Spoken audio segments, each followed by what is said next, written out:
ఆయన ఆలోచనలో, ఆయన తలంపుల్లో నీవు ఉండాలనుకుంటే తీసిపడే. అమ్మా, నా సొసైటీలో అందరూ నన్ను బాగా విచిత్రంగా చూడాలి అనుకోవాలి, నాకు అదే ఇంపార్టెంట్ అని నీ ఇష్టం. నీ ఇష్టం. నువ్వు మోయగలిగి నన్ను వేసుకోకూడదు అన్నాడు. మెడ తిరగకుండా కూడా బిగించేసుకో, నీకు ఇవ్వడదు అని నీ ఇష్టం. మగపిల్లలు కూడా వేసుకుంటున్నారు ఇష్టానుసారంగా. మగపిల్లలు కూడా చెవులు కుట్టించుకుంటున్నారండి.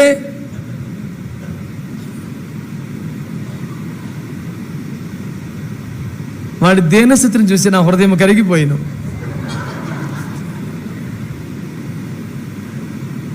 ఓరి పురుషోత్తమ, ఏమిటి ఘోర వైపరీత్యము! ఇట్టి కలంకమును యావత్ పురుష జాతికి ఆపాదించిన అన్యాయము కదట్రా. కానీ అది this is my personal space,